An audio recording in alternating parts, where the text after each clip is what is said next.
Cette rencontre de ce matin a un but très précis, c'est d'engager vraiment davantage même le partenariat que nous avons avec la presse pour pouvoir diffuser le maximum d'informations, de sensibilisation, de formation et de conseils auprès de nos assurés, à savoir les travailleurs et les employeurs, pour aider, accompagner à la préservation de l'intégrité physique et morale des travailleurs d'une part, mais aussi à la réduction de la charge des accidents de travail.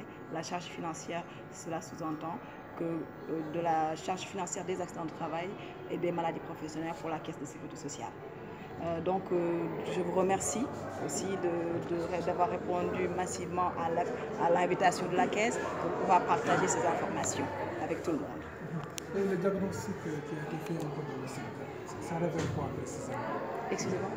Le diagnostic qui a été effectué dans le secteur, oui. Dans le secteur des entreprises, oui. Dans le cadre de votre domaine, ça a révélé quoi?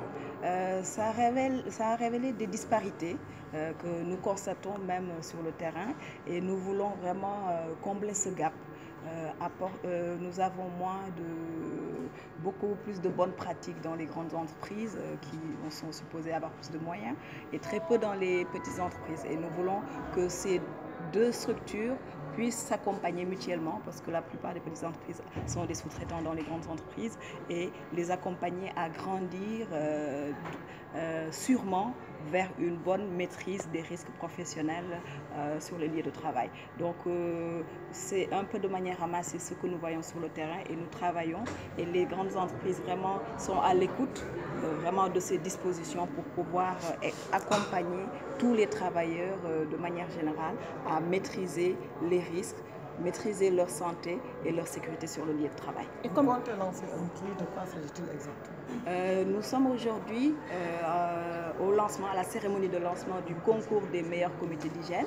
Donc c'est un concours qui a pour objectif de récompenser les meilleurs comités dans les entreprises qui ont la charge réglementaire de gérer les risques professionnels pour les travailleurs d'une entreprise. Donc ce concours en est à sa 4e édition. Donc nous souhaitons que le plus largement possible, que les entreprises soient au courant, soient informées qu'ils peuvent participer. Ce concours est régi par le décret 94-244.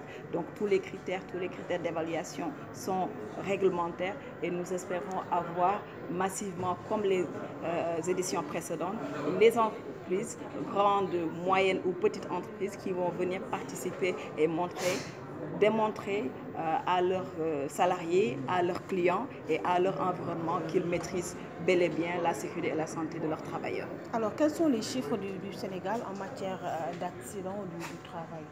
Les derniers chiffres qui sont à notre disposition datent de 2016. Donc au mois d'avril, nous allons, à l'entame du mois africain, comme nous le faisons chaque année, diffuser les chiffres de 2017. Mais sur 2016, nous avons reçu, en termes de déclaration au niveau de la Caisse de sécurité sociale, 1918 cas de dossiers d'accidents ou de maladies professionnelles qui sont parvenus à nos services. Alors ces accidents du travail sont gérés comment au niveau de la Caisse de sécurité sociale? Parce que vous avez tantôt parlé de la réduction de la charge. Oui, nous, en matière d'accident de travail, maladies professionnelles, nous avons la charge de la réparation au niveau de la Caisse. Donc nous gérons à travers la branche des accidents de travail et maladies professionnelles.